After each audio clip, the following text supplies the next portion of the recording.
Hey guys, we're going to do a mock exam question. This one's called Mock Exam 7 and it is styled for your exam, 25 minutes with a 5-minute upload. So if you want, you can kind of glance through this question. I do have a link of it just blank if you want to email me and I'll send it to you. But to save time, I've already written in my answer and worked through the problem for you. So let's take a look.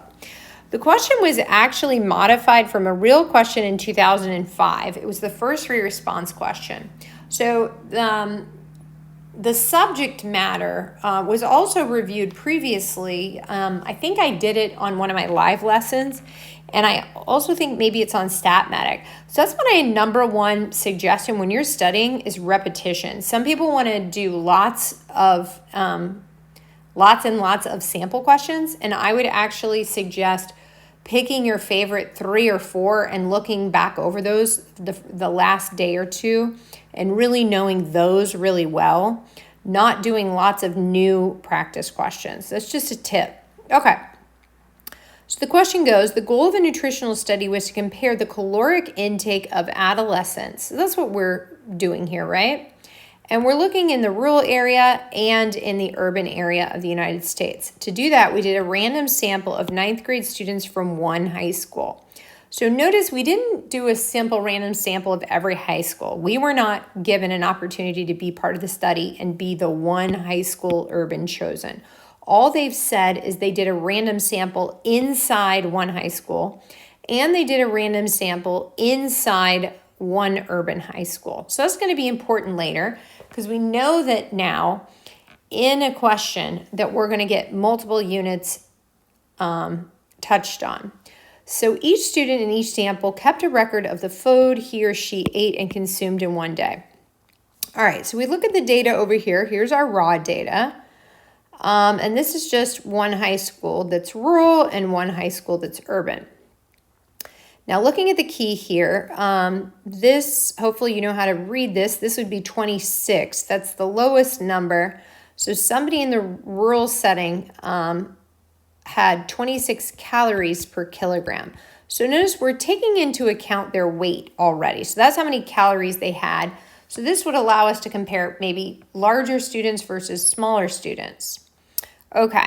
Write in a few sentences. So when they say the word few, I'm going to try to write 3. So I'm just going to count my periods. Yep. Okay. So I wrote 3 sentences comparing the distribution, and I also used my reference sheet so it sounded similar to that. So I'm going to get my context, the distribution of the daily caloric intake of the 9th grade students. And again, I'm just copying the question, right? Comparing the distribution of the daily caloric intake of 9th graders in the rural versus the 9th graders in the urban schools. So I'm going to copy that. The distribution of daily caloric intake of 9th grade students in the rural. And we notice it has a higher center than the urban schools. So we just kind of gauging, it seems like the urban are getting less calories per kilogram than the rural in general. And I'm using median, but I don't have to say. I could say median. I could have counted off these numbers and found the number in the middle. Now, the next one says shape, right? So the rural school is roughly symmetrical, right? We notice that it's roughly symmetrical, while the urban one is skewed right. So they have a different shape. Now, some students will accidentally say this is skewed left, but remember this is the mirror image. So if we plotted this, a lot of numbers were in the 2 range. A lot of numbers are in the 2 and 3 range, not as many in the 4 range. So notice that's going to be skewed right. All right. The rural school has a greater variability with a range of 19 versus 16. So I did calculate those. And again, the lowest number is 26. Highest number is 42. Highest number 51, lowest 32 for that. So that's how I got those numbers. Now you could be a little bit more vague. Notice the width here, just the width was smaller than this width. You could go wrong, but that would have been fine too. You could say one is less variable than the other. Okay.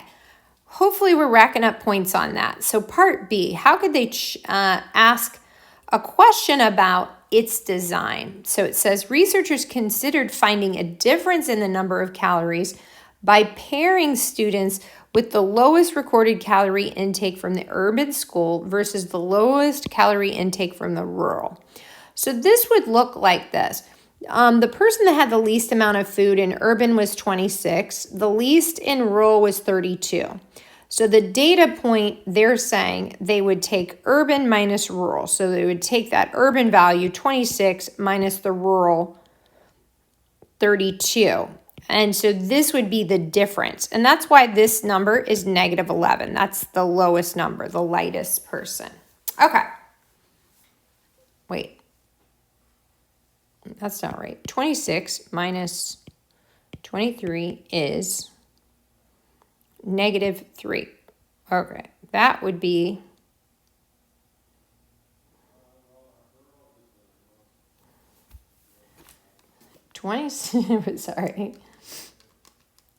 6. All right, negative 6. That would go right there. Yeah, so that's not the lightest person, but that would be the biggest difference. So however the biggest difference, and you'd match up the lightest and you'd line up the lightest with the heaviest or the most amount of food. Would this be appropriate? So the number one problem here is that no, it wouldn't be appropriate because they're talking about pairing people up after. And you would need to pair before the data is collected. We also don't really have a reason to be believing that the two students that have the lowest calorie intake, let's say in the rural, would have common characteristics with the ones with those same lowest caloric intake in urban. So other than understanding that outside of the caloric intake variable we measured. So besides both of those students having the lowest ones in the sample set, that's the only thing that they would have in common. So another way you could have said it is you could have explained a proper pairing and said that that's not what they did here.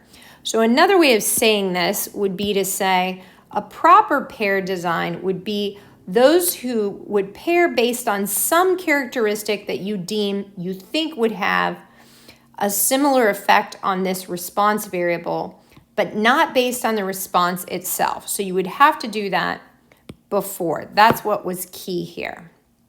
Okay, so now maybe you could get some points on here. Maybe getting the last few would be difficult, but let's hope we get this next one. It says, researchers conjecture that the caloric intake of adolescents really is different. So that's their conjecture or sneaky suspicion. So that's why I wrote that there really is a difference. I could have also written mu urban minus mu rural really isn't 0, meaning that's another way of saying there really is a difference. So that's another way you could have written the alternate hypothesis. Now, what is the H sub O? Well, that's to say that they are different, that they are not different. So you could have also said that as mu urban minus mu rural is equal to 0. So that would have been another way to say H sub O. And mathematically, the blue one and the green one are saying the same thing. Now, anytime we do an H sub O and an H sub A, we must define the parameter. So notice that's what I've done here. I've said mu U is the true mean calories consumed at this urban school, and mu R is the true mean calories consumed at this rural school. Now they've also asked not to perform it, but what test would this be called? So obviously we have two samples because we have one sample from urban and one sample from rural. And this is a t-test because we weren't given sigma. So it'd be a 2-sample t-test for the difference in means. Now you could say it here in words or you could say it like this. The difference in mean, mu urban minus mu rural. Okay, so hopefully you're getting points there. Now let's see how they could get much beefier with this question. What if they asked, is it reasonable to generalize the findings of this study to all rural? And I'm hoping you're thinking, ooh, no, I don't think so, because we didn't take an SRS from all rural and urban schools. So remember, if our cloud is all urban and rural schools in the US, then our little SLS has to be the same shape. And that's not what we did. So we're going to say, no, it is not reasonable to generalize about all urban schools, urban and rural ninth graders in the US, since we did not sample from all ninth graders in rural and urban schools. Please note that, remember, we only sampled from one rural and one urban school. So this means we can only make an inference about these specific schools. So we took a sample in that urban school, and we took a sample, let's say the urban school is Bogey, and let's say the rural school is one in Pasco. So we did take a sample from Bogey, and we did take a sample from Pasco, and we can make an inference about all the students that go to Bogey and all the students that go to the school in Pasco County that we picked. The one rural and the one urban. We just can't make an inference about the entire United States because that wouldn't make sense. All right, now let's get to the meat of things. They're going to ask, when would it be appropriate, when the appropriate test was performed, let's say a significance difference was in fact found, and there was in fact a difference between the two areas. Name one change that a researcher could make in a future study to increase the power of the test. Explain why this would increase the power of the test. So we're thinking more questions like this are on the test, not to calculate the power, but to say what the power means. So there's two things you could do here. One I think is easier to explain is if alpha increases, the power increases. So if all other things are held constant and you increase alpha, so that'd be one thing they could do. And then you have to explain why. So if the researchers could increase alpha, let's say to 0.10, this would increase the power of the test because the larger the alpha, the larger the rejection reason for the test, thus a greater probability of rejecting H sub O. And I'm copying that right out of my notes, and I'm going to make sure I have it on my reference sheet. All right, what would be another? So another thing on my reference sheet is that as N increases, it increases the power of the test. So that'd be something else I'd want to mention. That's harder to explain, but it is possible. So the reason why this works is because a larger sample size narrows the distribution of the test statistic. Meaning when I take the test, it's a lot skinnier, so it's less variable and more precise. This will make it easier to tell whether the observed statistic came from the H sub O distribution or the true distribution that we're trying to find. Okay, last but not least, this question was actually on the test in 05. So a question like this is also about how you design a study, and we should be prepared to answer questions like this.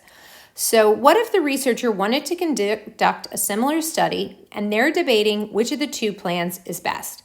Let's take a look. Plan 1 says have each student record all the food he or she consumes in one day. Then the researchers compute the number of calories of the body for each student. Okay, that seems relatively generic. Now, Plan 2, have each study record all food consumed over the same 7-day period. This would then give them an average. So this would be the same as saying, if somebody wanted to figure out my students that get the very highest grades, would they just grab a grade that the student got on any given day? Or wouldn't it be more accurate to grab 7 days in a row and average those? And the better student would have the higher average over the whole 7 days. So I'm hoping that your instincts are telling you Plan 2 would do a better job of comparing. And then this is just context. It would do a better job of comparing between adolescents in rural and urban areas because Plan 2 includes this 7-day period.